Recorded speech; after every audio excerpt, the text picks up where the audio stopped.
Hello everyone, welcome back to Discovering Dawson's Creek here on It's a Wonderful Podcast. Oh dear, oh no, oh it's getting a little bit sad and miserable and depressing and chaotic and explosive, isn't it? Yes. Jeannine, you did warn me. I did, Look, I tried. You did try, you did succeed in warning me that something fairly unpleasant was about to come in Dawson's Creek, and whether it's unpleasant or not, I think is potentially there's room for discussion there. Was it necessary? Was it unpleasant? Well, I suppose it was unpleasant, regardless of whether it was necessary or not. It was still unpleasant, wasn't it? Very. Those who are familiar with Dawson's Creek will be well aware of what we are discussing, but obviously we're getting into it all today as we really ramp up to the end of season 4 with episodes 19 and 20 titled Late and Promicide. And it is the Promicide, the proverbial Promicide that really, I think, is going to take up the bulk of today's discussion. Although in this first episode, quite a significant amount of things happen. We do reach the end, I suppose, of a particular ongoing storyline that obviously then goes into a new one. As we get Gail's birth, giving birth to Dawson's new sibling. Yeah. Which is very exciting, isn't it? She comes, there's a few problems there. There's a few where is false. it? Why so late? Yes. Yeah, some false alarms. Yeah. But really, the focus of these episodes are our two central couples, aren't they? And all the issues in the different ways, admittedly, that are causing strife between Dawson and Gretchen and Pacey and Joey. And it does not end very nicely, does it, Jeannine? You haven't been looking forward to this particular episode, have you? No, I have not. I literally finished the first episode late and then was just dreading going into Promicide because I knew what it was going to be, and it just it hurts. It hurts so bad. Yeah. I mean, I would ask this question. Maybe it sounds a bit stupid, but why does it hurt so bad? Why does what we are alluding to hurt so bad for you? Because it's my favorite character being as broken as we've ever seen them. Yes. It's my favorite character being as cruel as we've ever seen them. They give us an understandable motivation and reasoning behind why they feel the way they feel, and you can really understand it, and you kind of everything they've given us with this character, you can kind of ultimately read that as like a building up to a boiling point.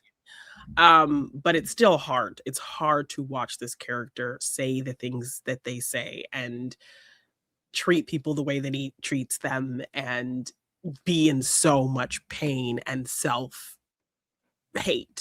and feeling this little self-worth about themselves. Because we've seen since season 1 things that attribute to this character feeling this way about themselves, and so you understand why we get here, but it's just very hard to watch. And considering how much we love this character, it sucks to see them feel this way about themselves to this degree. Very much so. So it's very painful. So yes, after I finished late, I was very much singing in the opening credits of Promicide. I don't want to watch because I knew what was gonna happen. I get it. I get it. It was very tough. It was very heartbreaking. But like you say, it had an understandable reason behind it. It was just an incredibly tough way to watch Get it there. Yeah. explode out, Mhm. because it's culminated. All the, as you say, all the boiling pot has boiled over at this Yeah. point, hasn't it? It has been there simmering for seasons, and you know, it's finally reached its boiling point, its climax. And what comes after this, I don't think it's going to be pleasant, but it's we have to deal with the fallout from what Yeah. comes after this next time, I suppose, on Discovering Dawson's Creek. As we say, we are alluding to something that people who have watched Dawson's Creek are familiar with. Dawson's Creek, Yeah. know exactly what we're talking about. But we're going to be talking about it anyway. Pacey and Joey break up, and it's just the worst. It's just the most awful, cruel, unnecessarily loud, and everybody else is there, Nasty. and it's in the middle of prom. It's a horrible, horrible situation. We'll get there, because first we have to talk about late Jeannine, don't we? Yes. Get the binder out, get the synopsis out. What have we got Yes. going on here? Okay, Late aired April 25th, 2001. As Gail's delivery date approaches, the girls throw a baby shower for her, but it's an experience that throws Joey for a loop when she realizes it's possible that she could be pregnant, and Pacey is nowhere to be found. After many false alarms, Gail throws a baby name shower to try and think of a name for the baby, and the baby is born. While Dawson awaits the arrival of his new sibling, Dawson and Gretchen wonder what their future holds when Gretchen considers an out-of-town job. Meanwhile, Jack faces an unexpected situation when he learns that Tobey falls victim to a vicious crime. Yeah. There's an awful lot going on in this episode when you Yeah. actually think about it, because I always like, as I always say, I always like when Dawson's Creek deals with kind of tough social issue subject matters, Yeah. as it does in this episode with Tobey being the victim of a hate crime. We don't like Tobey, but of course he Yeah. doesn't mean Yeah. that he's unable to go through hardships, and we're unable to have some sort of sympathy for him when Yeah. what happens to him happens to him. Of course we can be.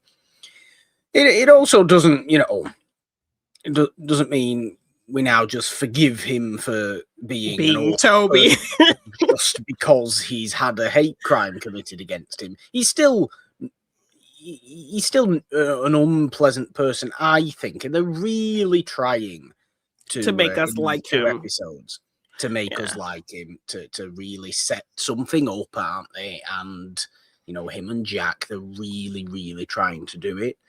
Yeah. Do they do it successfully? I think they do it successfully, but although the obnoxiousness of him doesn't kind of go away, No.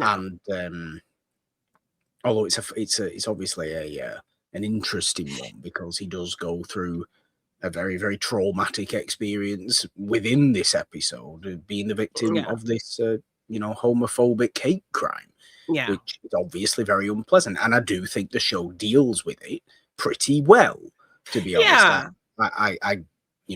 I think that it's understandable for Tobey to want to kind of be reserved about it. Yeah, maybe be a in the little bit days after. embarrassed, doesn't Yeah. want to be a poster boy, but then that also kind of feels a little bit contradictory to To what he how wanted to be in the first place. exactly, like he wants to be very open about being gay. He kind of criticizes, and that's kind of where the antagonistic relationship with Jack starts, because Jack doesn't seem gay enough for him. Yeah. So the fact that he, at first doesn't like Jack because Jack isn't gay enough, for him to not want to do and kind of wanting Jack to make a bigger deal out of his firing because he was gay of the soccer Yeah. coach.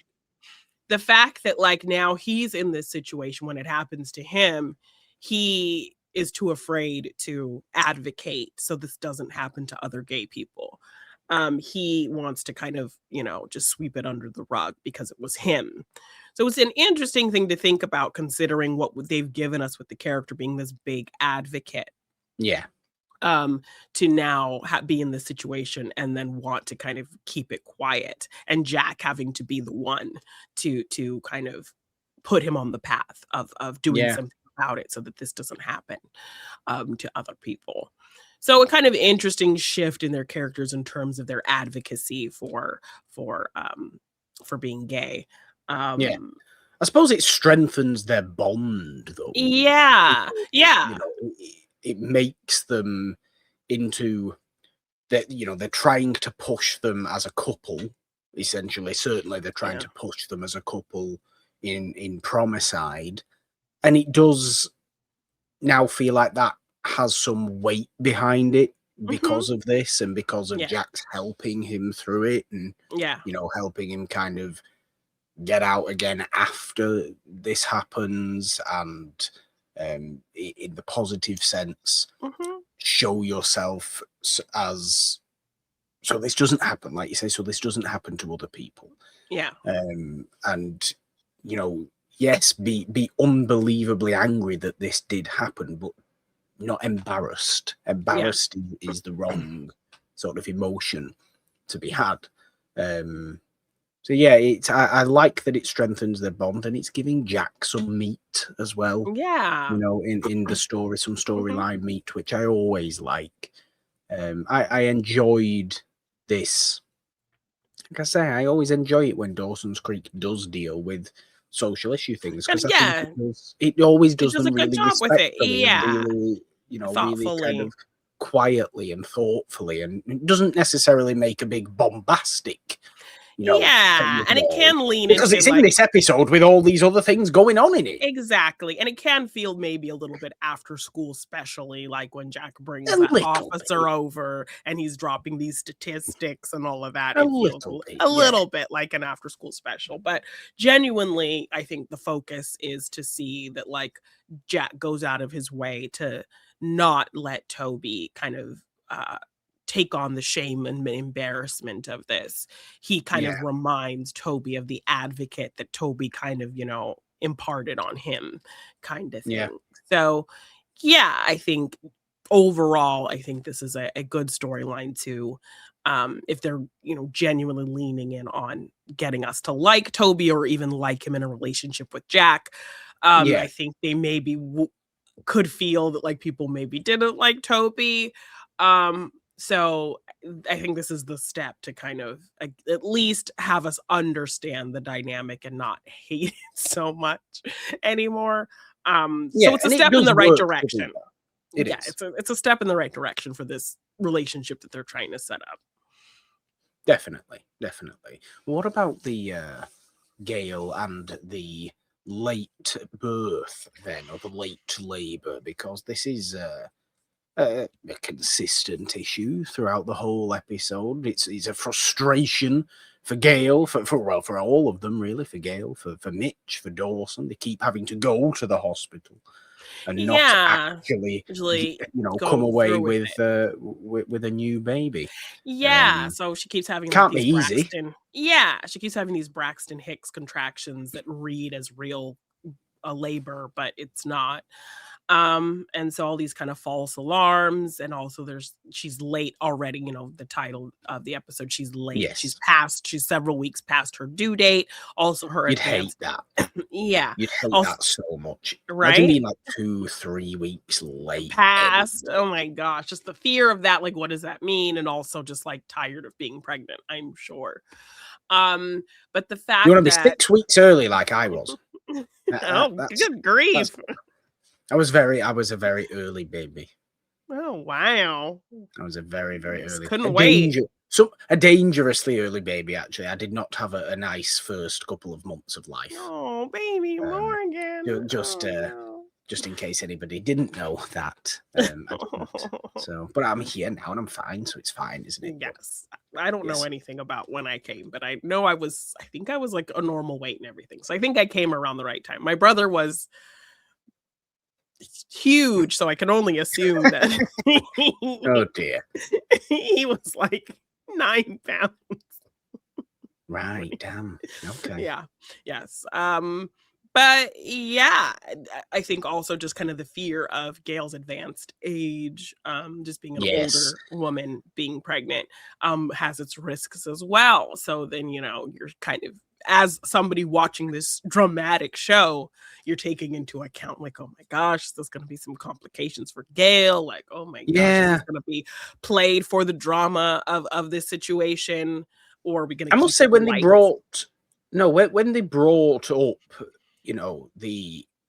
because admittedly it wasn't something that I'd thought about throughout Gail's pregnancy, was the fact that she's older, reasonably old for being pregnant. a pregnant person, yeah.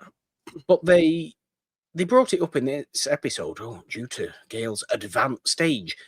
Well, she's not 65, being pregnant.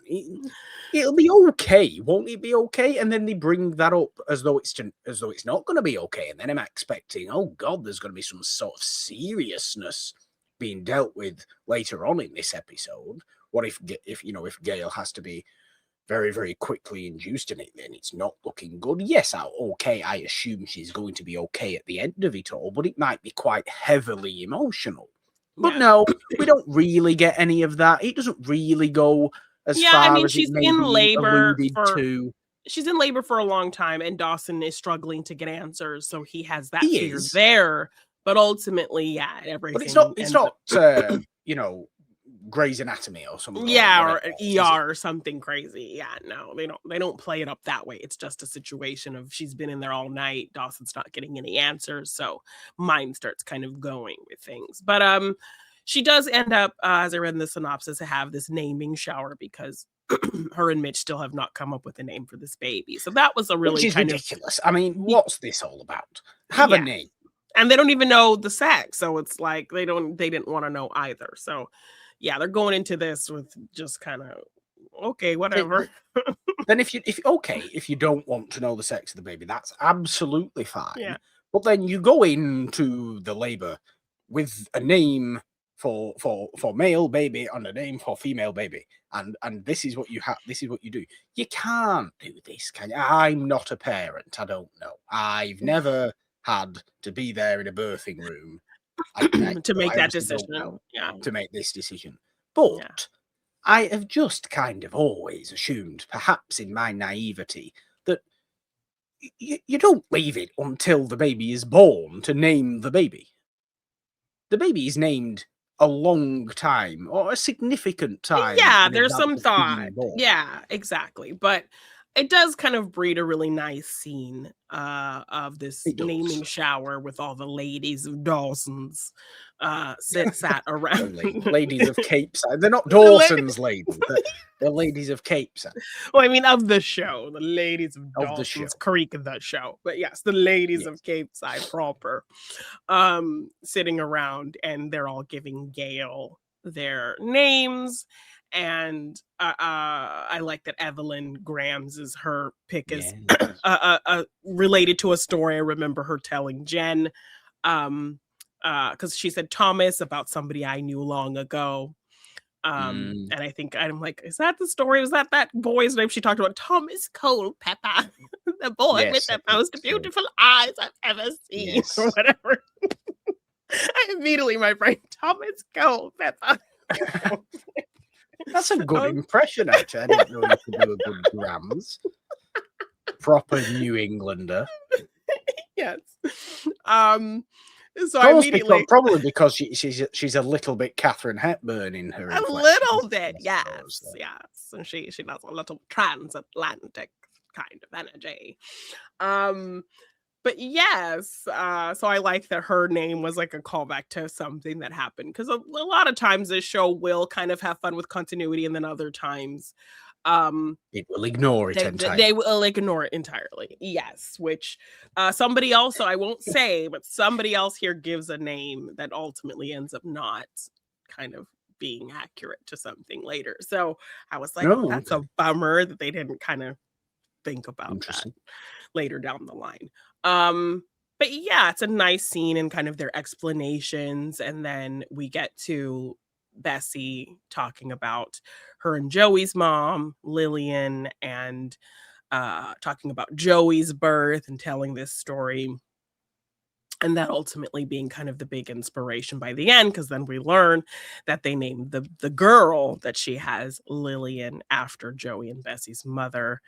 Yeah. And she even kind of tells the story the same way, because Bessie says, what ultimately made Joey come out, because she like was taking forever. And she said her mom just called her name, Josephine, Josephine, the world's waiting to meet you. And so the same thing was with Gail. And so she kind of tells the story in the same way. We said Lillian, Lillian. That's how she reveals the name to everybody. And Yeah. Bessie and Joey give each other this really sweet look. And so it's really emotional. On top It of the is. fact It's very sweet. What it does do, though, is just intertwine the Learys and the Potters forever. even more, Yeah. forever. Like they don't need to be. Like they're not that anyway. But Yeah. for God's sake, I mean, they just can't help themselves. And Dawson and now they're now getting their extended families involved in their intertwining of themselves, and it's too much. It's too much. I It's a understand lot. it's the whole point of Dawson. Yeah, I mean, that friendship also is the too- crux of the creek, so we have to kind of keep it It is. alive. Which we do get some, deep friend moments between the two of them, also in the Promicide as well. Well, yes, I suppose it's good. It's good for them too. Yes, I suppose. exactly. It's good for But their two relationship. It's not good for yeah, their relationships with anybody else, yeah, because we see kind of the looks on Gretchen and Pacey's faces when they see them dancing, and it kind of breeds the difficult conversations that come later. And not necessarily the reason, but it's kind of the inciting kind of energy. It is. Not even what is said, or it's in the inciting energy to kind of ultimately what comes later. Well, I would say as well, and this is the point I would bring up in Promicide, but I'll bring it up now, so I don't need to later. It is wrong. I don't care if you're Dawson and Joey. It is wrong to dance with another person's date at a prom. Surely, you would think. I would think, but I mean, if it's like an asked thing, like, do you mind if I dance with your date kind of situation? Was it? I don't No, remember it definitely was not. And it's after them having this conversation about never loving anybody the way they love each other. And so that's kind of complicated. And they don't even kind of frame it in a way of loving another human being, loving a best friend. They frame it very much feeling like loving, like intimate relationship loving. Yes, well, you know what they're trying to do, though, don't you? They're trying to shove it back together. And well, why? Why we're trying to shove it back together? I don't know why we're trying to shove it back together. Because it's Dawson's Creek, and this is how it started. I understand it's Dawson's Creek. Yes, is Dawson not going to California? Dawson is a different Dawson. So generally, it's just there. It's just there. It's always there. It's always there. Why is it always there? Sometimes it can't. It'll be there, and you just need to be. They just need to have moments that remind you that it's there, and also remind you. I'm fully aware. And also, you kind of want to see this dynamic with a more mature Dawson. Honestly, I mean, that's because true. And Dawson is not the same Dawson that we knew when they were together. That Dawson was insufferable. This is all the Dawson and Joey stuff. I must admit, it's nowhere near even remotely aggravating, to be honest with you. I say what I say in terms of they need to not tell us, because that's more of a story issue. That's more of a kind of structural issue. I don't feel we need to keep coming back to this thing, not only because we know it's there anyway, but also you're retreading the same things. And I get that the characters have changed, whatever, but it's literally been like a year. It's not been 5 years, when we're redoing it again, which would be more understandable. Yeah, or even like a year of them going to college in other places, not seeing each other or something. Yeah, no, I get that. I get that. But it does feel like that. But I will say, in both episodes, that their dynamic with each other, the scenes they have with each other, are very, very sweet. They're very, very genuine. They're very, very nice. Dawson himself is, he's thumbs up in these couple of episodes. I don't think he should be dancing with another person's date at the prom, especially in these this two, kind of especially in situation. this situation, Yeah. But neither should Joey be doing it to him. So I can't be mad at Dawson over Joey. Yeah, it's an equal kind of thing. Like, despite the oddness of your relationship, everybody's fine now, but still, like, there has to be some kind of underlying thought, especially I think from Gretchen's mind. Like, you had to Yeah, lie to this man about sleeping with my brother. So if yeah, you felt like you had to do that, and now you're dancing with him looking all chummy, like, I trust there's nothing going on, but I have to kind of feel a little bit weird about underlying yeah. feelings or things left unsaid, whatever kind of situation. And obviously, in this first episode, Gretchen, is going through this reveal that she's going to take a job in Boston. Is it Boston. Boston? Yeah, she Boston. gets this opportunity to interview for this magazine job where she's going to be, in Boston. She's really excited about it. She's trying to figure out, like, well, what am I going to do? You're going to go off to school. Like, I need to, I'm 22 or whatever. What am I going to do with my life? And so she's thinking about her future just like Dawson is thinking about his, but it becomes kind of this contentious thing because it's like, well, what about a relationship? Like, though there might as well be a whole kind of continent in between us. The fact that, like, you want to do this and I'm doing this. What I would say to this is Dawson resigns himself to it not working immediately. And he shouldn't, like, try. Are we not in the world exactly of giving it a go? Effort, exactly. Like, I mean, I did long distance for 2 years. 2 years. So it is plausible. Of course it's plausible. And he just seems to, well, you're going to Boston. Well, but I'm going to LA. It could never work. Well, we might as well stop now. Just kind of relax a little bit. It doesn't need to be all that. And there needs to be some understanding of the fact that, like, she is also needing to try to find something to do with her life because, her entire life does not revolve around you. Yeah, she left school. This isn't Joey. Yeah, she left school. She's working this bartending job. She needs to find something, like, more fulfilling for herself. So Dawson is, like, supportive, but he's also very much like, well, how can this even work? I don't think this can work at all, kind of energy that he's bringing to the situation. But I've always loved Gretchen's maturity in all situations and her thoughtfulness and her kind of taking things on and asking the right questions and being really kind of thoughtful about everything and bringing these different perspectives, that Dawson may not have thought about. But in generally how she interacts with everybody, like Joey, she has a really kind of tough, like, little moment with Joey because Joey is very much, Pacey is gone on a fishing trip with Doug. She can't get a hold of him. She's really panicked to talk to him. She's really distracted. She's constantly calling him. The last big storyline of the episode. Yeah. She's very just kind of like can't settle herself until she talks to Pacey. And so she rushes over there. She talks to Gretchen. Do you know how to get a hold of Pacey? I need to talk to him. Has he called here? She's like, no, I will let you know if they call. What's going on?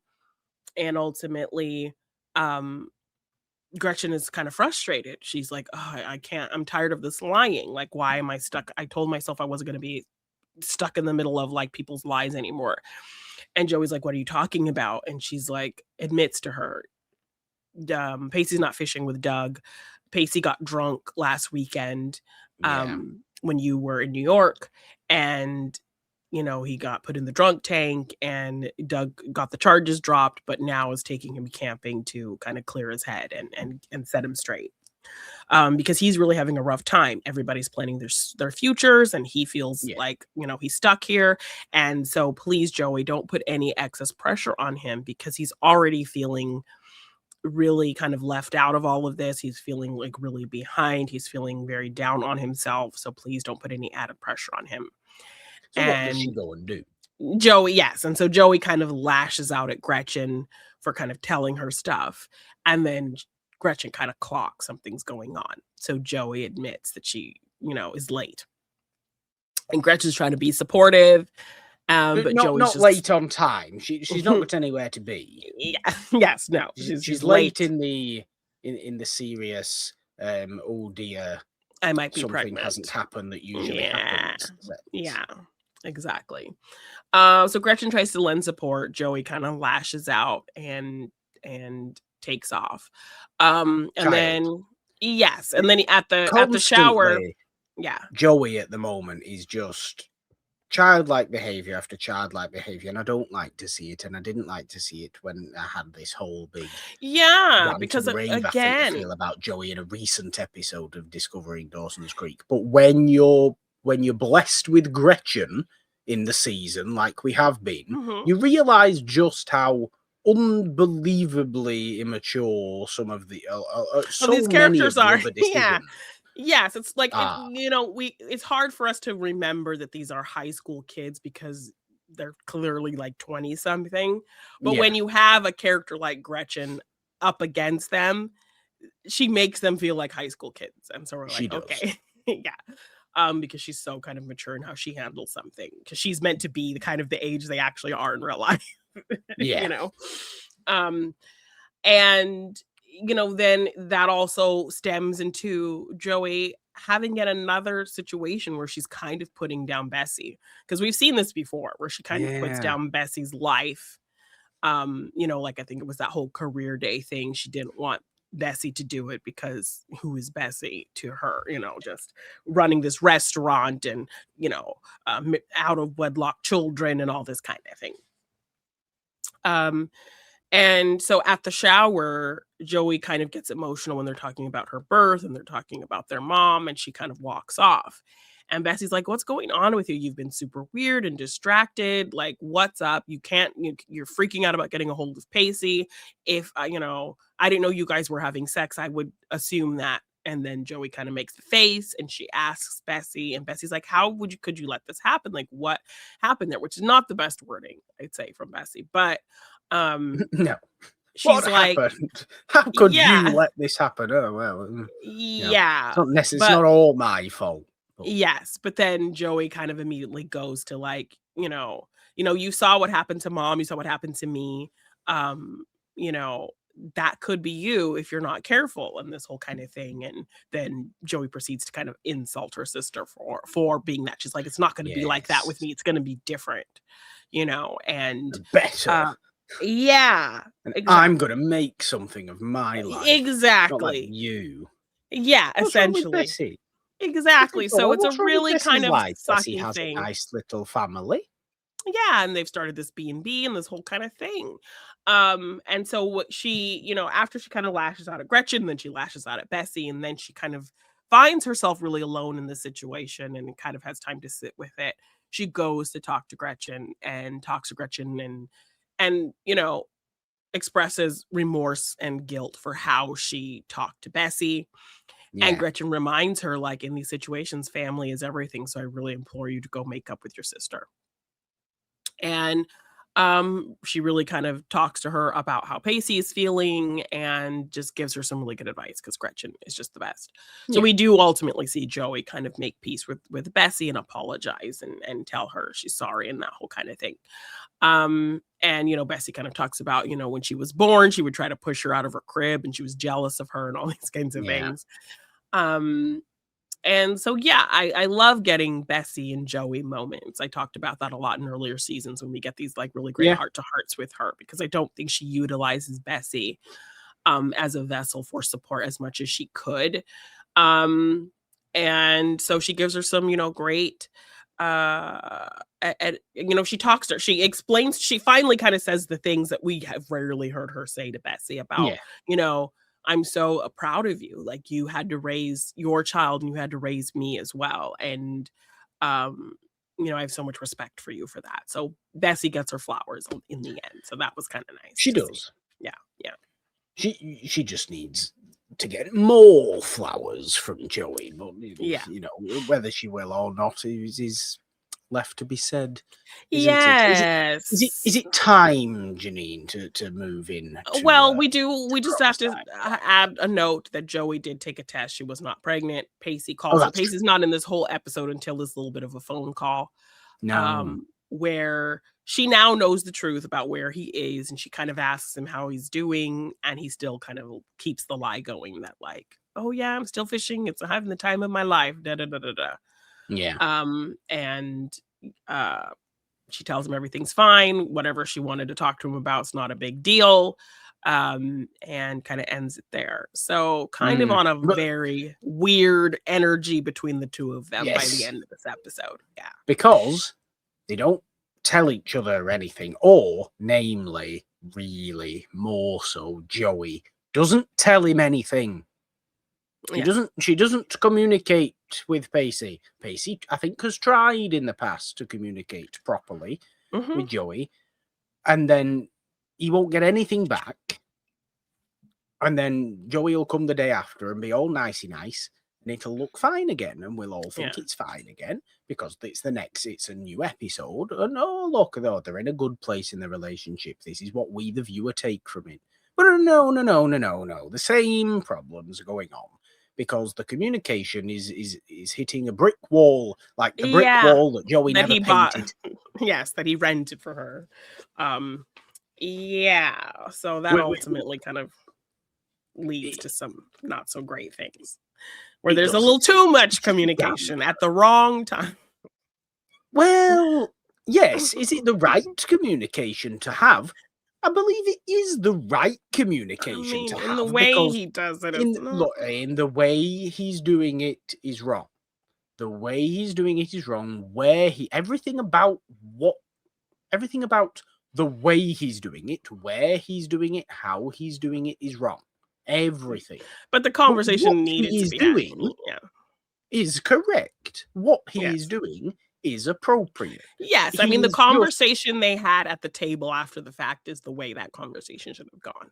Oh, that's right. But then we must remind ourselves they are supposed to be 16 and are prone to lashing out.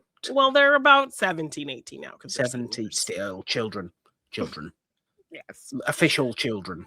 Yes. Let us not procrastinate any longer, Jeannine, and get into I don't want to watch Promicide properly because, we've already talked a little bit about the Dawson and Joey of Promicide, I suppose.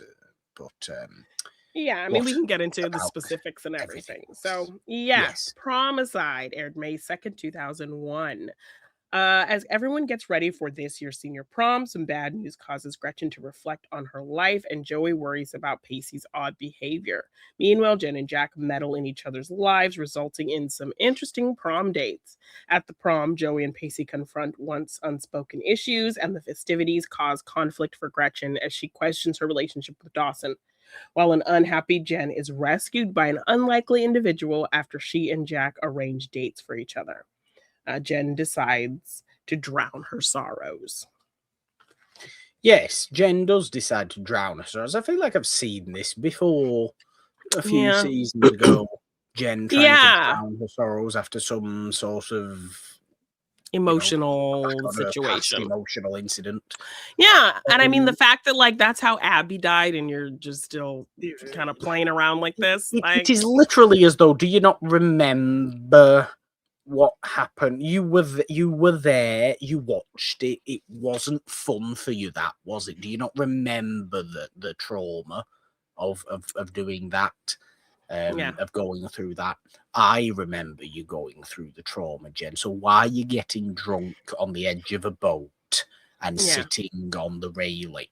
Yeah, and talking about jumping in, and it's all kind of stemming from, I don't need therapy anymore. I think you might be wrong about that, Jen. But the therapist was a good guy. Go back to him. Yes, we were so proud of her after last episode. Confronting her father, getting that off her chest. And so we thought, okay, this is a nice step moving forward for Jen. We're getting a nice meaty Jen storyline, Jen development, Jen saying, I'm done with therapy. I've faced my demons and I'm ready to kind of move forward. But now it's just the kind of nagging idea. We learn that the nagging idea of even being in New York is freaking her out to this degree that now she's drinking at prom. Just don't go to New York then. Just go somewhere else. Exactly. I thought you got into all these colleges. Right, exactly. So why, just because Jack is just like Jack is like, you talked New York up so much. I want to go because you said this and this and that.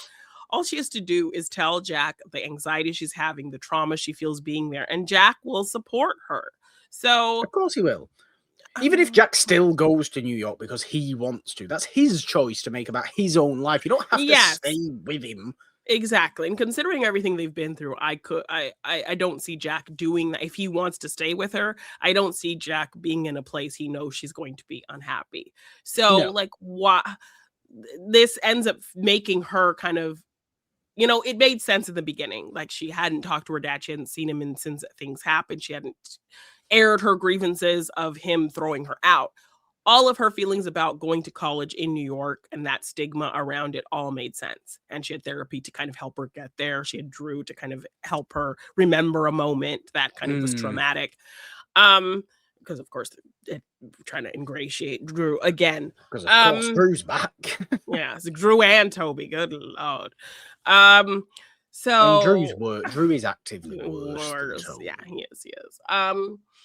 But now it just feels fabricated because literally, Jen, now you're just finding things to be depressed about. Like, you literally, now that you've settled this piece of your life and you don't feel comfortable going back there, no one is making you go back there.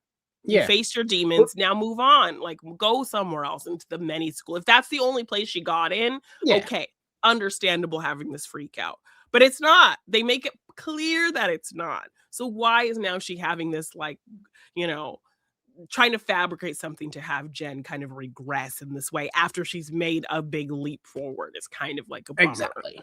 So it is. And if it was so settled in your mind, or you believed it to be, clearly it just isn't. So because if it was settled in your mind, it wouldn't bother you, and it is exactly. So it's time to reevaluate that thought process. But exactly, for whatever reason, exactly. So it's kind of just like, really, you're just kind of now making things for her to be upset about, and for her to kind of take steps backward when we've seen her take this. We were so proud of, like, the leap that she took forward, kind of thing. I feel like we should talk about the one positive out of this particular episode, though, before we get into the calamitous negativity. Yes, but just to kind of tie up Jen's whole thing, she's kind of dancing on the edge of this thing, sitting there drunk, and she almost falls over, and Drew ultimately saves her life. So I guess that is kind of the scenario they're trying to set up, very much like they set up the scenario for Tobey, for us to kind of like Drew. And even Jack, we're not going to like Drew, but what this has done is it's justified. It hasn't, but in Dawson's Creek's mind, it's justified Drew's being around still. Yes, and they also try to do a little bit of thing. I don't know if you noticed in the limo at the end of the episode, because it was a whole thing. Jack said he didn't want to go with Tobey because he knew Tobey had feelings for him. And so he didn't want to endorse those feelings if he wasn't feeling them for Tobey. He didn't want to, like, invite him to prom and then have Tobey make a big deal out of it. Even though they seem like they're getting along better, even though it seems like they have a ton in common. So Jen kind of, pushes it and asks Tobey to kind of ask Jack or whatever, or bring it up, or she makes Tobey think that Jack wants to go with him and kind of manipulates that whole situation so that Tobey and Jack end up going together. So Jack, instead of getting pissed, Jack just decides to get even and tell Drew to take Jen to the prom. And he says he'll even pay him. And so she gets stuck with Drew as a date, and he ends up getting lumped in with our crew to go to prom. But he offered to pay him like $50 or whatever.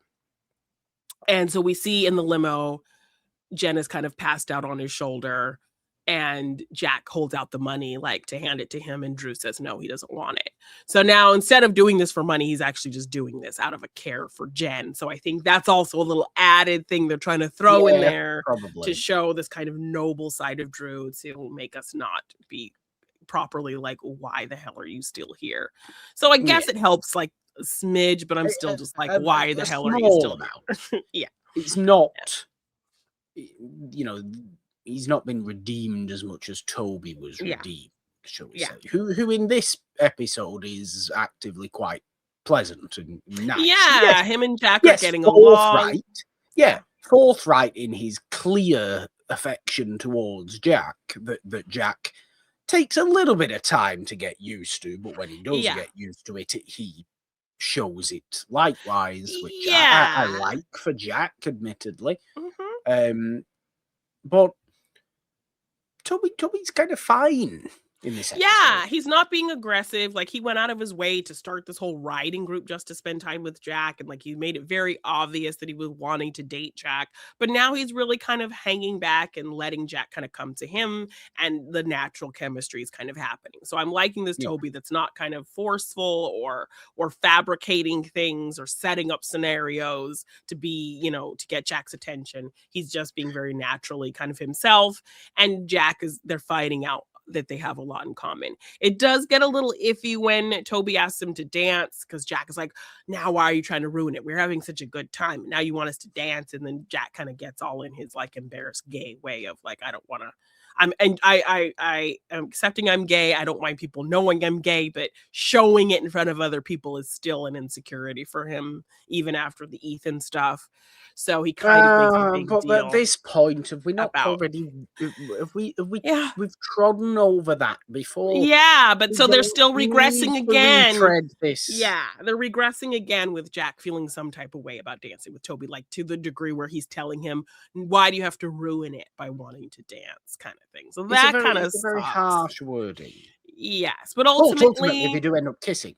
yes. And So they end up having the best night of the rest of the party. they really. I mean, it's not hard. It's not hard to do that. I think somebody that, got very drunk and smacked in the face would have probably had a better night than most everybody else in our crew on this particular prom night. But Jack and Tobey do end up having a nice night together, and it would appear that we're going to see a bit of ongoing dating situations going on there, which is interesting, given where Tobey began his life Yes. on Dawson's Creek.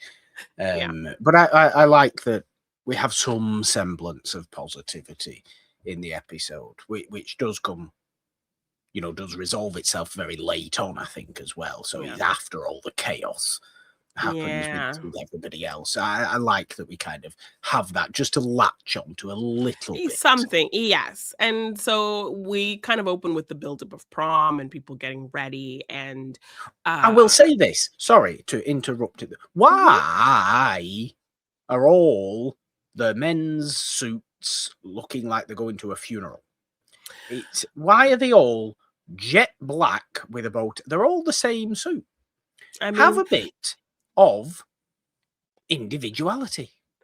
I mean, that was the time. That was the era. Nobody was really doing anything unique. You go to the rental place and you rent a tuxedo, and maybe you try to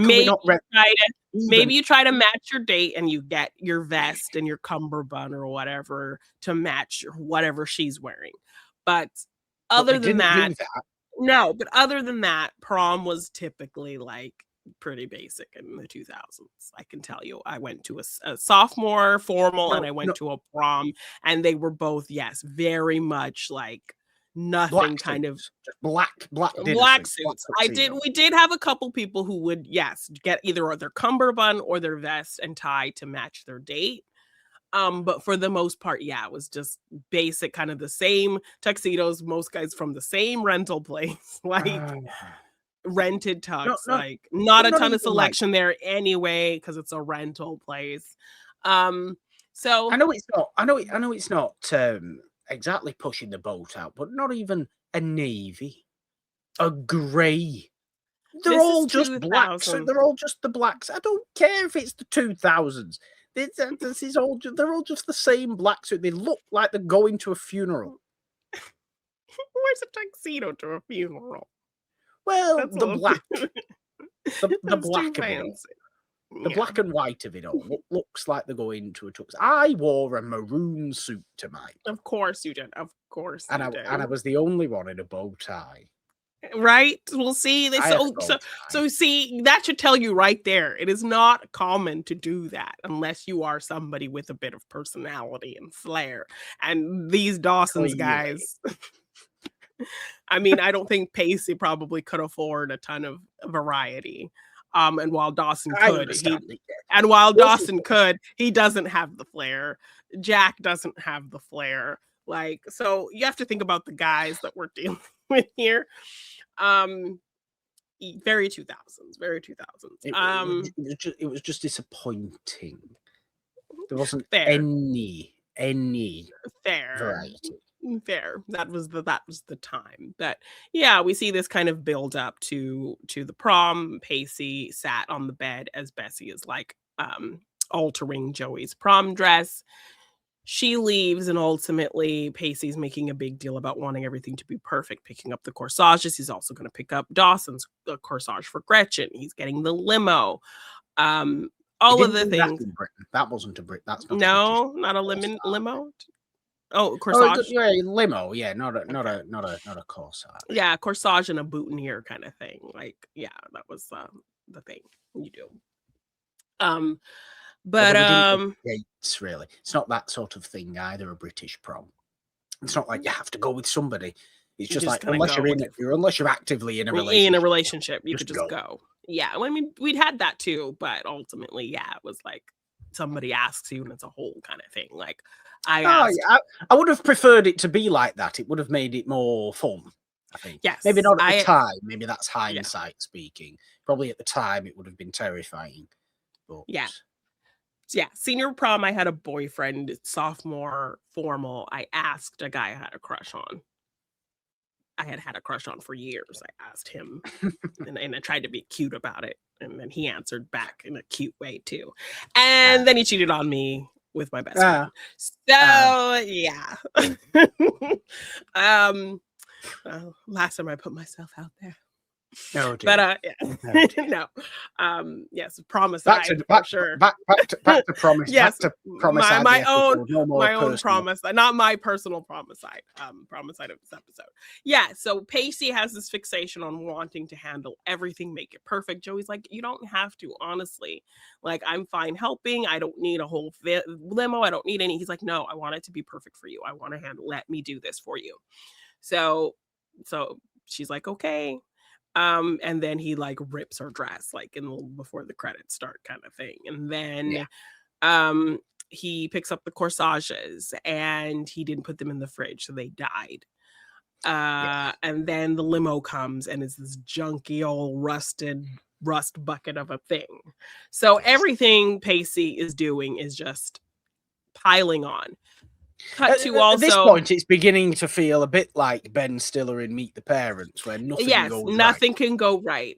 And it's also compounding the fact that like Joey's trying to touch him, and she's trying to talk about what are we going to do after prom, and she's very much giving off this sexual energy, and he is just kind of pushing her away and avoiding, and I'm going to go make a sandwich, and like, really not be engaging with her, in the physical way. And so she's really kind of clocking that and feeling really uncomfortable about that. So she knows something's off. She knows something's wrong. She's kind of maybe attributing it to, what Gretchen told her about, drinking and all that whole kind of thing. But when she learns kind of what it ultimately is, like, oof, it's rough. Yeah. So he's acting very strange. He's acting very down. She's trying to ask him what's wrong and talk to him. He refuses to kind of really tell her. And it gets to a moment where he says, I'm just acting how you want me to act. And she's like, well, I don't want you to act at all. And he's like, what am I supposed to do? If I act happy, I get in trouble. If I act sad, I get in trouble. So I don't know what you want from me. And she's like, I want you to just talk to me. And he's like, well, I don't have anything to say. And he storms off. And so it's like, she's very confused. Like, where is this coming from? Why is he talking to me this way? Why is he so upset? Like, she really is just not understanding where this has come from and why it's being directed to her in this really harsh way. So cut to Dawson and Gretchen having a good time. I mean, Gretchen, when she was getting ready, picking out dresses with Jen and Joey, she was kind of like, I feel super old, but ultimately, and I'm happy. Well, because even at the end of the first episode, late, she ends up going on a later train to her interview to be there for Dawson after the birth of his sibling. And they ultimately kind of have a positive, like, this is doomed, but we really care about each other, so let's just Yeah. tempt fate and go for it. And they seem really kind of light about taking their chances with the circumstances. Enjoy the time they have left, if that's what it is, whatever. Yeah. So they're open to kind of making it work for the long run, and really kind of trying to just be playful at the fact that, like, we're going in different directions. This is a doomed, ill-fated idea, but we care about each other, so let's just have fun with each other while we can, kind of thing is how the vibe of them at the end. Yeah. So ultimately, we see Gretchen have a little bit of hesitations about feeling old, and she ultimately doesn't get that job, so now she doesn't know what she's doing with her life. Yes. So she's in a bit of a strange headspace going into the prom, but she's trying to be positive, like, I'm going with a guy I really like, and it'll be just kind of like this fun walk down memory lane, even though I'll be the oldest person there, so I'm gonna just try to have fun. But once she's there, once she sees, it all hits her when she's there. Yes, it all it all just hits different for her. becomes Yeah. yeah, it all becomes too real. She realizes, like she says What this am I line, doing? something like, I always knew I was older than Dawson. I always knew I was older than everybody else, but this right now I feel it. is where I feel old. I feel so old. Why am I Yes. here again? Why am I doing this again? This is depressing for me. Yeah, This is it's making her feel evil. stuck. It's making her feel stuck. Like, I left school. I don't have a job. I don't know what I'm doing with my life. And now I'm here back in high school. Like, what am I doing with my life? Kind of thing. So she's starting to feel it. And it's a really, and again, like, I love the Joey Bessie conversations. Since Gretchen has come in, I've loved her and the Pacey conversations. They're the Yeah. most realist, most honest, most supportive, loving conversations. It's like Pacey can be the most natural. Like, look how gently and easily he was able to express that feeling he was having to Gretchen. He wasn't Yeah. blowing up. He was clearly being clear and honest. She was the first person he told about how he's feeling and why he's feeling it. And he expressed that to her perfectly rationally. But when he talked to Joey, he couldn't do that. So No. I absolutely have loved every Pacey Gretchen interaction conversation, and particularly this one. And they kind of end up having this kind of funny dynamic. She's like the sister who's too old and the brother who's too young, because Pacey starts talking about, I'm practically a junior. Like, I shouldn't even be here. Yeah. They wouldn't even sell me prom tickets because I was kind of academically ineligible. And so, he's bringing up all the things that are making him feel lesser than. And then he talks to her. He's like, Joey makes me feel angry. The fact that, I'm where I am and she is where she is and she's so perfect. It's just reminding me that I'm not good enough for her. And it makes me angry, not at myself, but angry at her. And then I feel Yeah. guilty for feeling angry. And then it just makes me more angry. So what do I do with these feelings? And you completely understand it. It makes so much sense. You kind of can look at, like I said, you can look at the trajectory of Pacey's life and how people have treated him and how people have Yeah. underestimated him. And that being built up and built up to now, it's the moment where everyone's thinking of their futures. All Joey has ever talked about, all Joey can continue to talk about, is getting out of Cape Side. I don't want to be stuck here. And she's with someone who that is their future. Yeah. And that is making him angry. That is making him feel lesser than. And he's attributing it to her because that is her credo from day one, is to get out of this Yeah. stupid, shitty little town. And you can absolutely think that it's unfair that 100% he's attributing it to her. to her. It is unfair that he's doing it, but his feelings are his feelings, and he's expressing his feelings in a very, very truthful and Yeah, honest he's way. saying, If I those don't know feelings, why. And yeah, I hate and I feel bad that I feel this way, but I just don't know what to do with these feelings. They just keep coming up. They keep creeping up. And I wish I could yeah, push them away. I wish I didn't feel these things, but I can't help it. yeah, You believe that it's out of his control, these feelings he's having, that he feels yeah, awful about these feelings he's having. He realizes he can look at them and say they're irrational kind of feelings, but there's nothing he can, they're not going away. They're not going anywhere. no. So There's only one thing to do. yeah. And that ultimately ends up happening. It just happens in a very awful, loud way. Yeah. And so this all ends up kind of coming about because you know, after he has this moment of like telling Joey that he's kind of feels like he has to act a certain way for her, and she tells him just to talk to her, and he says he has nothing to say. He storms off. She's kind of wandering around looking sad. Dawson spots her, and Yeah. Gretchen's like, you should go talk to her. And she's immediately like, I know he wants to. I'm just going to send him over there. But he's like, Yeah. no, let's both of us. So even just the maturity of Dawson kind of still seeing care for Gretchen in this moment, because he knows if I just make a beeline for Joey right now, if I tell her, Yeah. can I please go talk to her or ask permission, or even me just immediately noticing a Joey in distress, I know that could have some underlying feelings for Gretchen, and I don't want her to feel that. So I'm still including her and making her like, Yeah. I want her presence in this situation. And, So and the thing is, it's absolutely fine for Dawson yeah, to go and feel talk to his these friend. things Exactly. he feels for Joey, and it's absolutely fine for Joey to also feel this very, very strong connection to Dawson. That is not the issue. It's how they've always dealt with that that's been the issue. It's the dishonesty of just, why can't you just, for the love of God, just accept that fact, the both of you? Like, you can't, and you've been trying to do all this, and and yes, Dawson, you're actively trying to be nice about it, so we can't be mad. You're actively trying to include Gretchen in this, but that is a doomed relationship in itself, and it's not as, you know, it's not as, I suppose, explosive is a word that you can use as Pacey and Joey's breakup ends up being, but it's a very kind of mature breakup that ultimately ends up happening between Dawson and Gretchen. But it is just this absolute realization needs to happen of, stop trying to kid yourself.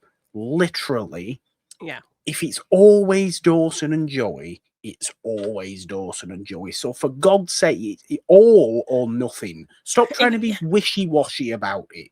Stop trying to be wishy-washy for years upon years upon years and seasons of television about it. Just this relationship, cut to the chase and crack on. Nobody cares. Exactly. You think everybody cares. Nobody cares.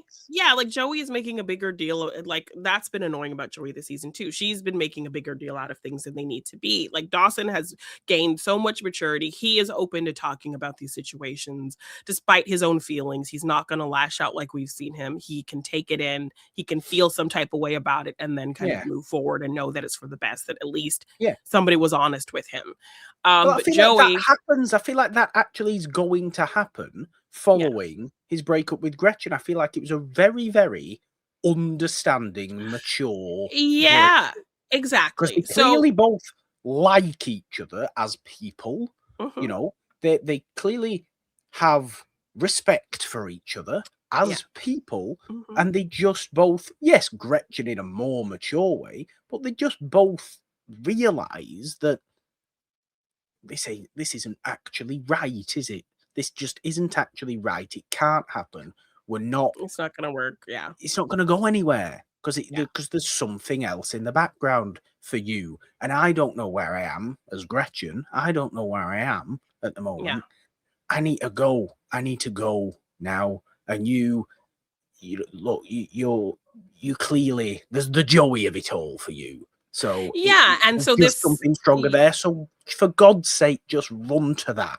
Is basically what Gretchen's saying, not in that direct way. No, but she's like, figure out what you need. It's alluded to. Your future is ahead of you, and I'm just kind of stuck in this weird place. So I need to go figure out my things. I don't want to be running around kind of following you on your dream. I need to kind of find my own dream. And so I feel like we are just in different places. Like, this event has made me completely feel like we are in completely different places right now. And that's just what it is. It has nothing to do with not loving you. It has nothing to do with not wanting to try. It's just literally like, I don't feel like we are on the same level of life right now. And so that is a recipe for disaster. And like I said, time, and that's absolutely fine. It's done that way. Yes, and so like I said, I kind of seeing them dance, Dawson and Joey dance, and was kind of the inciting energy, because nothing Yeah. about the dance specifically, because Pacey goes up to them and says, "I'm not even mad about this," and then he kind of goes off on his grievances. But yeah, going back to like the beginning of this whole kind of scene, I do appreciate Dawson wanting to get Gretchen. Hey, let's both go talk to Joey, and Yeah. considering her in that mature way, like very much great growth for Dawson. And she's like, no, you just go talk to her. I'll go get some air. So Gretchen kind of going off. And that's when her kind of having this realization that like we are in two different places Yeah. kind of starts for her. And then her and Pacey have that conversation. So cut to Dawson talking to Joey. And when they stopped at a liquor store before they went to the boat, because the prom is on this boat. And Joey catches Dawson buying condoms. So it's a weird kind of thing. So he's asking her, where's Pacey? I don't want to talk about it. I also don't want to talk about what happened in the liquor store. So her like, just be honest about it. Like, why are you now like making this into a bigger deal? You know, are in your own relationship. He is in his own relationship. Everybody has made peace. Now, why are you compounding on the weirdness of you two being with other people, you two being sexual with other people? You should be past this now. So that was kind of annoying that her making this. So her making a big deal about it, but then it leads into this conversation of, you know, I don't think I'll love somebody as much as I love you, or love somebody in the way that I love you. And that is just like a tricky thing to say, and in thinking about the people that they're with in the moment. It's a ridiculously tricky thing to say. Very, very difficult thing to say. Yeah, but they try to play it and says that while you're in, you know, an active relationship with somebody else. It's a what are you supposed to do with that? Exactly. Because I think he says like, I don't think I'll love anybody as much as I love you. And she says, I don't think I'll love anybody in this way that I love you. So it's like very kind of precarious language happening. And I was like half expecting, because I kind of couldn't remember, was Pacey like behind the bar in a bush and heard them say that, and that's what incited, because I couldn't remember what incited the outburst. But so I was like, oh God, please don't tell me he was back there and he heard them say this, and that's what kind of incited it, because I couldn't quite remember. But luckily that's not what was happening. And then they ultimately decide to dance. So they go and they're dancing. And after we see the conversation with Pacey and Gretchen talking about, you know, I'm too young, you're too old. Yeah. I don't know how we feel about our relationships kind of thing. Pacey confessing his anger. Her feeling like I'm not in the same place as Dawson. And I love that they can just be this pure honesty with each other.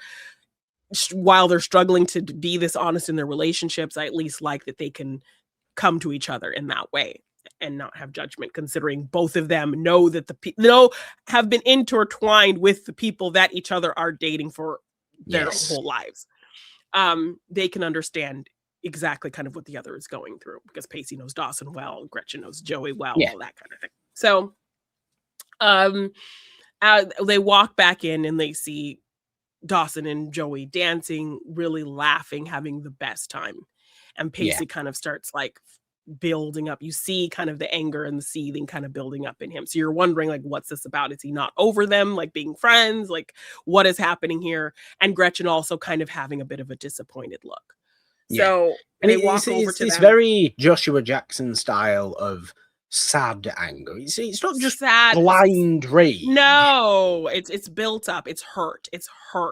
You see this man is broken. You read it as broken. And because I would say 98% of people say that Pacey is their favorite character if they've ever watched Dawson's Creek. So Joshua Jackson plays it so beautifully here, to where you understand the pain he's feeling. You don't like how he's doing it. You don't like how he's expressing it. You don't think Joey deserves it, even though Joey has kind of been irking us on and off this whole season. But Joey deserves to be broken up with, but not in this way. No, because of, you know, where her mentality is about her future. Pacey is the complete opposite of that. And for her to never kind of consider that, be more sensitive to that. Never. Yeah. She's more kind of focused. She has her little moments where you're going to come with me. And then it's kind of like, well, what am I going to do? Like, I'm going to come with you and be your little kind of whatever. So yeah, he ultimately says, I'm not mad about this. Like, I'm not mad that he says, this is literally the happiest I've seen you all night. And she's like, Pacey, it's nothing. And he's like, oh, well, I'm not even mad about this. I'm mad at the fact that you make me feel less. You make me feel terrible about myself because you're so perfect and you have a future and you have a plan and you can constantly remind me of that. And you just make me feel like I'm never good enough. The limo's not good enough. I tore the dress. I messed up the corsage. I can't do anything right. And you just accepting it makes me feel like you pity me. Like it's kind of basically what he's saying. She's like, I told you I didn't care about that. And he's like, but I want you to care. Like, I want you to care what I do. I want you to care what I do wrong. I don't want you to just say Pacey's a failure and I accept it. Like that's his mentality. Like, I want you to say, Pacey, I want you to be better. Like and she's not doing that. He feels like she's very complacent about his status in life and his consistency in feeling like she is a screw up. And she wants to be supportive and accepting, but to him it feels like complacency, that she is not expecting anything of him. And how is he going to be better if she just expects and accepts the worst of him? And so that's kind of the stem of the anger, and he yells all of this at her in front of everybody. And she's like, are you finished? And he's like, no, this is just the tip of the iceberg. And he's about to go off on more things. She's like, no, you're done. You can go to hell. And she walks away. Which is a very, which I do not agree with the go to hell statement. Because in the moment, I understand it was the wrong timing. Okay, but I agree. If somebody shouted at you that you are ruining their life, and it's like this feeling that they are expressing seemingly out of nowhere, putting this blame on you in front of everybody, embarrassing you in front of everybody. I could understand the knee-jerk feeling in that situation to say something back, because that would destroy me if somebody did that to me. If somebody shouted at me all of these things that they say I've done, and Joey says it later, like she's talking to Dawson, why would he say that? That is not me. That's not who I am. And I felt that. I felt that so strongly because I've had friendships end with people who I felt like I am a good person. I care about people. I show the people in my life that I care about them. But somehow they can misconstrue that and get this idea in their head about me, and and that shows they don't know my heart, and that is heartbreaking. They don't know my intention. They don't know my intention, and that breaks my heart. So then it's this other layer of, if they don't know those things about me, they really don't know me. And I'm investing all this time and care and love into somebody who doesn't know me. So when Joey was like, why would he say those things? That is not me. Why would he say that, Dawson? Like, that is not who I am. I literally was welling up because I could completely relate to that feeling. So I get in the knee-jerk moment of Joey saying something like, go to hell, because he's embarrassed her. He's putting this on her, this thing on her that she believes is not her at all. She feels insulted. She feels slighted. She feels heartbroken. She feels embarrassed. And the way he's speaking to her in a way he's never spoken to her before. So I get the knee-jerk wanting to kind of say, to throw something back at him before walking away. But I agree. I probably personally would have just walked away because I wouldn't know what to say in that moment. Yeah, no. But I understand the knee-jerk reaction to say that. I completely agree with you in terms of what Joey, that scene of Joey and Dawson after this happens. Yeah. Right? Why would he say that? That's not my intention. That in itself is a problem. That he doesn't know, that Pacey doesn't know your intention. He's your boyfriend. He should know your intention. Yeah. If he doesn't know your intention, you're not then telling him your intention. Tell him your intention. This should have happened months ago, right? Yeah. It's his interpretation. Tell him your intention. It's not his fault that he has misinterpreted it if he had nothing to clarify anything in the first place. Yeah. Yeah, because because that she is very just an much interpretation. That's just an interpretation. It's a misinterpretation, but it is an interpretation. it hasn't been refuted in any Don't way. Because yeah, no, don't allow him to have an interpretation. Give him a fact. yeah, And you because haven't done that. You've never done that. you've been more concerned with your future, what's going on with you, how are you going to get out of Cape Side than you have been to notice how he's Yeah, suffering, how he's struggling yeah. in school. Like, we haven't seen her. She's such this great student, but we've seen more scenes of her crying over potentially losing scholarships, scared of not getting in college, scared of being upset about being fourth in her class, and all of these Mm, kinds of things. Um, where Pacey is struggling to get by. And so we haven't seen her like take him under her wing like an Andy and study with him and no, help him pass his classes and things like that. It no. started out like that a little bit once they summer came back and she said she was going to help him and I'm not going to let this happen, Pacey, and all this kind of conversation. I think the first inciting incident of academic issues holding Pacey back in their relationship, the first sign of that, Joey was gung ho about supporting him, helping him. We will get through this together, kind of thing. And Yeah, then that kind of dropped off. Because why it is did. Pacey in this summer school class or what, when everyone's off ditch day? Why is he in school taking this test and being uncompletely prepared for it? And why is that the case? Why have you not helped him study and prepare for this Yeah. test that he's so freaked out about? So I It's I, I completely understand why this would build it for Pacey, because this should have been an Andy situation where Andy is helping him oh, study and absolutely. helping him pass classes and all this kind of thing. But we've only seen her focused, being in a high academic level, still being wholly focused, stressed, upset, worried about the effects on her future, and not Yeah. Pacey's. If in fact he's your partner and you want him to be where you are or whatever, then But you that's need, why. and you made this promise to him first episode back to school from your summer together that they were going to do it together, and it hasn't really felt like together. So No, not at all. But that is why it is such an understandable and necessary breakup. yeah, It's hard to watch. It's it is. definitely It hard is. to watch. Yeah. And I know we're closing out this episode of Discovering Yeah. Dawson's Creek with this sort of bittersweetness. Uh, It's very, very tough to watch. But yeah. it's absolutely the right thing to have happened.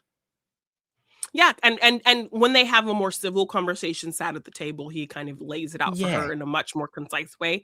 And he says, all you've talked about is getting out of Cape Side. I'm yeah. Cape Side. So we had to know this was inevitable.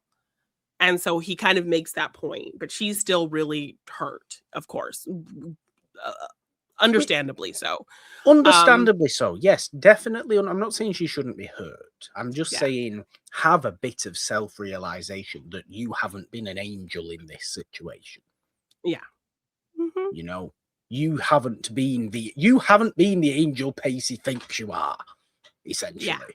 Yes. You actually haven't been. Intentionally or unintentionally. And it's probably Exactly. unintentionally. Like, she felt like she was being supportive enough, accepting his failures and accepting his flaws and being understanding about it and saying it didn't bother her and saying she didn't care. But he's reading it as, you're just accepting that this is who I am, this loser person. Yeah. Well, that's not how you support somebody. I've had this sort of thing in the past of Yeah. people saying they support you, i.e., me, and Yeah. not actually helping you do something that you need help with doing. Yeah. And Yeah. then other people who have come in and supported you in a much more, what feels like at first maybe a tougher way, but they've helped you do what you're going to do Yes, and they're made you a better there. You know person. that they're gonna be there. Exactly. So, yeah, I could understand Joey feeling like, I not this person that he says I am, because she doesn't interpret her actions in that way. And that's Yeah. understandable. But once you have this perspective now, then it's your responsibility to kind of understand how they could get there. And that's, Mm, I talked about my own experiences of feeling that from people, not knowing my heart, not knowing my intentions. But I did take that, even though it hurt, and even though it was heartbreaking to feel like people didn't know me in the right way or know what my heart was trying to say or do or whatever. I was still able to take that in and kind of sit with, well, why would they think this of me? Yeah. Why would they think Yeah. this way? And so you have to kind of take that responsibility to look within and wonder how somebody could get there. And I did that in the cases where I had that. I did that. I took the time to sit, why would they think that? And take on their feelings, but also express my own why I felt hurt by that, why I felt like they were wrong about me, what my true intentions were, etc. So that's exactly what needs to happen in the show now, though. Yeah, We need Joey to have an needs awful to, lot of self-reflection. Joey needs to kind of like, I totally understand Joey where she's coming from, feeling like it's coming out of like it's unwarranted, but I think she also has to take on, what have I done to make Pacey feel this way? Yeah. Unintentionally, because that was never my intention to make him feel this way about himself. Yeah. So. What have we got? 3 more episodes of this season of Dawson's Creek. I need a hell of a lot of self-reflection going on from everyone post both of these breakups. Less so Dawson and Gretchen, because I think that was all understandable. It was just kind of sad that it had to end that way. But they're both, strangely for Dawson, mature enough to move on past that, I think, at this point. It might be a bit tough, but this Pacey and Joey situation, there has to be just a serious level of reflection for at least the rest of this season. And I assume that is what is to come, Jeannine. It was a hard one. It was a tough one. It brought out all the emotions, didn't it, this week? Yes, very much so. Dawson's Creek. Yeah. And unless we have anything else to say, of course, I will begin to tell everybody that this is not the only show you can find on the It's a Wonderful Podcast feed, nor is it the only thing we have on the It's a Wonderful Podcast YouTube channel. Of course, you could have been watching today's episode of Discovering Dawson's Creek. Do subscribe and ding your notification bell over on the YouTube channel, of course. And subscribe wherever you may be listening to today's episode. Leave your comments on Spotify, rate and review everywhere else. Leave your likes, share it around, all that good stuff. It alternates every week at the moment with Palling with Peacemaker. We do only have one episode of Palling with Peacemaker left to close out season 2 before we return to diving into Doctor Who. That's very exciting. For season 2, David Tennant's first season as the 10th Doctor. Exciting. Series 2, I should say. Sorry, I get confused. British television, American television, it's all intermingled. But Morgan Hasn't Seen is there every Wednesday, of course, as well as the main show every Friday, celebrating old movies every single week over there. Find us on all major podcast platforms. And of course, if you would like to support us on Patreon or donate in any way, you can find links to do that in the description of today's episode, or just find us on and across all the social medias on the app formerly known as Twitter and on Blue Sky at It's a Wonderful One. Find me on the app formerly known as Twitter at the Purple Dawn with a 3 instead of the E in there, because Jeannine. 3 is the magic number.